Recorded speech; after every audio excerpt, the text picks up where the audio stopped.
السلام علیکم دوستو، آپ دیکھ رہے ہیں بیات ٹی وی۔ حضرت علی علیہ السلام نے فرمایا، عقل دو طرح کی ہوتی ہے، ایک عقل طبی اور دوسری عقل سماعی۔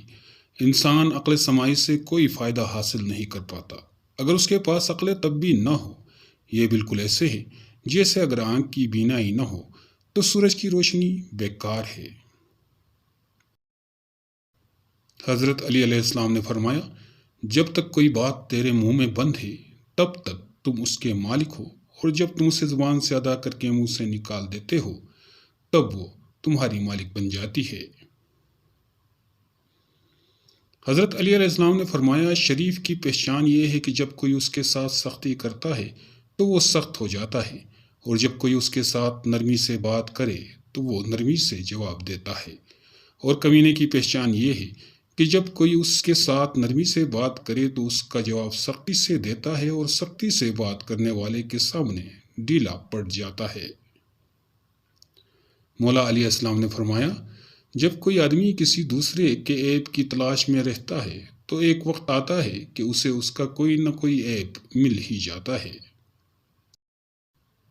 شیر خدا کا فرمان ہے، جو شخص جان بوجھ کر گمراہی کا راستہ اختیار کرے اسے کوئی راہ راست پر نہیں لا سکتا۔ حیدر کرار نے فرمایا، کبھی اچانک تمام کام درست ہو جاتے ہیں اور کبھی طلبگار ناکام رہتا ہے، اور میں نے اللہ کو اپنے ارادوں میں ناکامی سے پہچانا۔ خیبر شکن مولا علی کا فرمان ہے، جب کسی شخص کا علم اس کی عقل سے زیادہ ہو جاتا ہے تو وہ علم اس کے لیے وبال جان بن جاتا ہے۔ باب العلم سے اعلان ہوا، صدق و یقین کے ساتھ سوئے رہنا اس نماز سے کہیں بہتر ہے جس کے پڑھنے میں یقین شامل نہ ہو۔ امام علی علیہ السلام نے فرمایا، جب عقل کامل ہو جائے تو کلام کم ہو جاتا ہے اور آدمی اکثر صحیح بات کرتا ہے۔ دوستو، ایک شخص نے حضرت علی علیہ السلام سے سوال کیا، انسان مختار ہے یا مجبور؟ آپ نے جواب دیا، اپنی ایک ٹانگ اٹھاؤ۔ اس شخص نے اپنی ٹانگ اٹھائی، تب آپ نے کہا، اب دوسری بھی اٹھاؤ۔ وہ بولا، میں اس سے مجبور ہوں۔ تو آپ نے فرمایا، یہی مثال مختار اور مجبور کی ہے۔